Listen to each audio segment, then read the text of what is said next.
Welcome back kuri channel yacu ni Buja Hit mwese murayizi ni channel nimwe yonyene ni Buja Hit TV. It's me your host Mishu Miracle. Let's make something big and let's make something different. Yeah, niyo ntego twihaye uno mwaka muri Buja Hit TV. Yeah, uno musinzi kumwe n'umuririmbyi umwe mu baririmbyi bagize diaspora ubona yuko muri no misi bari mu bintu vya vacances bihaye akantu kaka vacances ya baje gutemberera Burundi azagake reka rero tumuprofite muri kino gihe ari hano ubona wese ubundi ni Josan welcome kuri plateau yacu boss uko bien meze neza nawe ni sawa mugabo umenga muri you are somehow shy. No, I'm good, man. I'm good. I'm never shy. Rimwe na rimwe ariko I'm shy sometimes. Ngubu I'm blushing. I'm blushing so yeah. Utuva mu gihugu cyaga najiva muri Finland. Aha. Why did you choose yuko muri summer woza mu Burundi? Niko ku Burundi ni muhira. My body is iri muri Finland umutima wanje uringa. This is home, this is niho nataye uruzogi niho nshika nkumva ndi 100% full nkumva nduzuye kabisa. Yeah, so izindi holiday ndazigize zigiye gitoya ameza ngahe I mean indwi zingahe ndashobora kuja handi mu Europe somewhere else ariko yongi zigiye kirekire umutima wanje umbwira kuzi Burundi.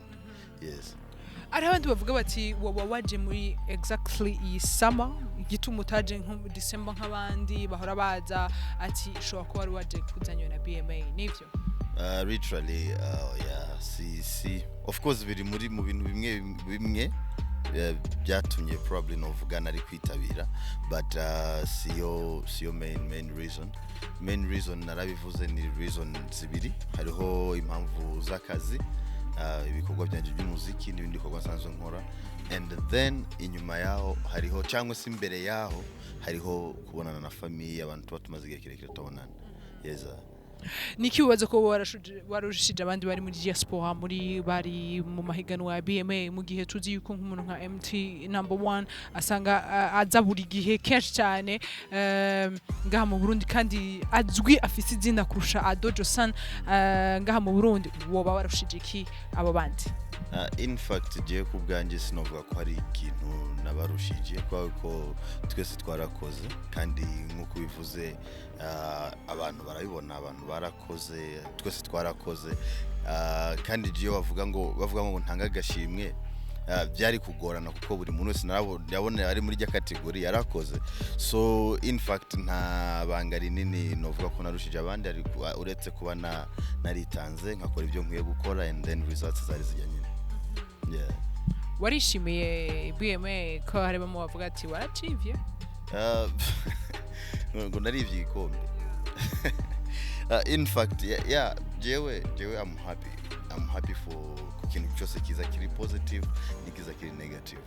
So umuntu reka ndavuga niko ndareba kamera umuntu yoba yumva ko nivye kijya gikombe it's fine arafise reason yo kuba avyiyumvira uko hama jewe ku bwanje ndafise nanje ukundi niyumvira yeah ariko je ku bwanje kabisa ntaco nivye nta muntu numwe mu organizer navuganye nawe in fact nta nikindi kintu kirenze kubwira abantu bakurikirana ibikorwa byanje kugira ngo kubabwira bavotinge nta kindi kirenze cyo kabisa. Yeah. Reka tuje kuri TikTok twereke style yawe kuri chapeau twereke how wambaye man kuri chapeau tuanze turebe mu mutwe.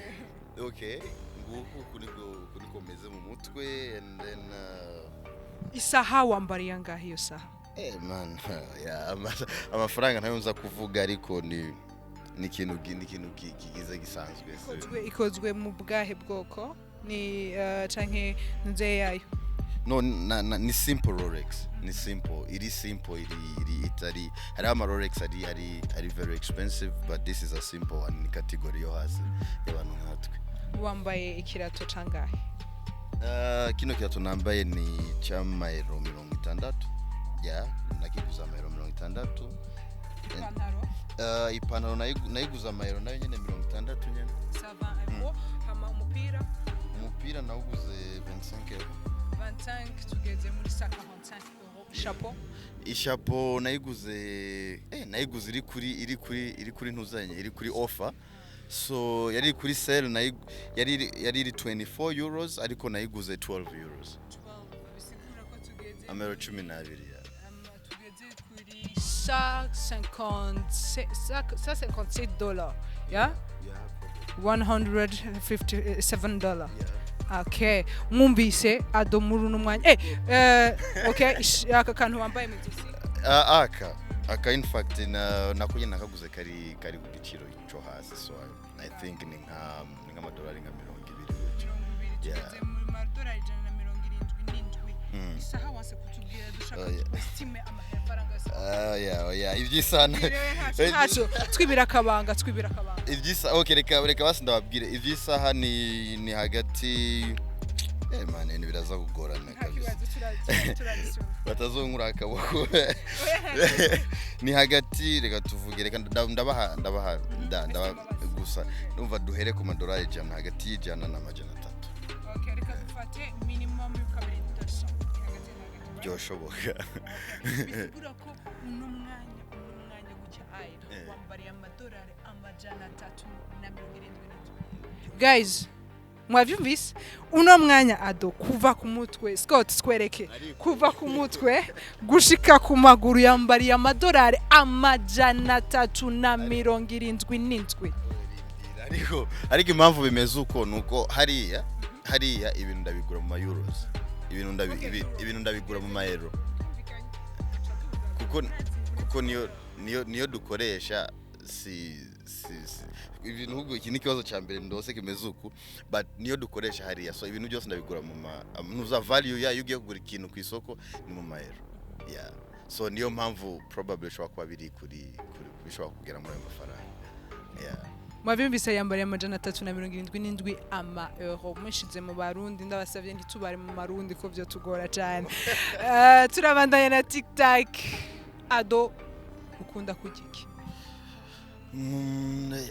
byo kujya nkunda kujya man je in fact nkunda kujya ibyo kujya by'abashinwa yitwa sushi niyo nibyo byo kujya ego nibyo nkunda kujya je yeah sushi ni favorite food yanje niyo ndi hari yari kiyo ndi ngaha nkunda kwirira bitoke iyo ufashe telefone ni gikiguru bwa mbere yo mfashe telefone ikintu ca mbere nugurura ni WhatsApp I think ndi addicted kuri WhatsApp mu gatondo uvyutse ukora iki the first thing I pray ndasenga yeah the last person uvugisha ku munsi nende the last person uvugisha ku munsi man ndivugisha koza at the end of the day mbere uko njyama ndasenga so urumva man ni Imana the last person uvugana nayo ni Imana so yeah like a person in spiritual yeah ukunda kugira umuntu wambye kuri addicted to WhatsApp yeah wamusanga kuravugisha yeah man now cause like at the end of the day see ariko ikintu nize neza ko nkora most of the times mbere ko njyama most of the times ndandika muri group ya family kuko twebwe tuba dutandukanye cyane so like duhuriye muri group ya family so ndandika keshi na keshi ndabishoboye ndandika nkabipfuriza ijoro ryiza yeah how many exes do you have holy shit oh wow exes as in like abantu na datinze nabo man cyo kibazo atuma abakobwa bagwara imitima walaye oya nta ex numwe mfise man nta numwe mfise je ndi umwana mwiza si none byo uri kuremera wewe any girlfriend abakobwa bagenzi urashobora kufi girlfriend uko avuga abakobwa bagenzi cyane ndiko ndakubaza girlfriend si ufise girlfriend cyo kibazo reka tukijumping nakugoye sinshobora kukishura kuko in fact hariho personal je ukuntu meze hariho ubuzima buri public hari ubuzima buri private. ariko iyo umaze kuba star inyenyeri ntuba ugifise private life. I mean, you can have a private life. It depends on what you want. I mean, ndashobora kugira private life ariko birinuze ako gusa ku kibazo cha girlfriend tugisimbe. Okay. Your color? My favorite color green. Green. Yes. Any kids? Kids no. Ntanurambesha asiko namutenda. Ntanurambesha ko namutenda so sinzi but I don't have one. Akantu wamufise kuri wewe buri gihe? Akantu namufise kuri jewe buri gihe. Ingofero. Why? In fact ni addiction. Ni addiction nuvuga ko naho no bangiye gusohoka tuvuge naho no bangiye gusohoka ntubona na isoko ryo riri like 300 meters nkaba ngiye gusohoka always ndi ingofero. Ku bakunzi ba Buja Hit idécrivez who is Ado? Ninde like kumeze uko bakubona then ibiri muri wewe batazi. Yes. Ado Josan numuhungu umusore umugabo nko mumbona. I'm a very humble person. I like being humble. Ndakunda kuba humble kandi umuntu w'abantu uwo tuzohura nawe ngaho hanze ntaza yitinye azonsange tuganire ndi umuntu ganira ndi umuntu ntera black and ndi umwana wa kane mu muryango w'abana batanu ndi umuntu nkunda umuryango wanje cyane and nkunda ibikorwa cyane ndakunda gukora in fact amazina nje kuri niyo kwizera Adolphe Joseph and nkaba ndi wa artiste wanyu ndi ngaha tubana dukorana nyene. What else? Nkaba nkora nakazi ko kuvura abantu atari muganga hariho n'abanese yani ko kazi nkora. Yes. Thank you so much kumwanya duhaye. Sawa nange murakoze cyane gose.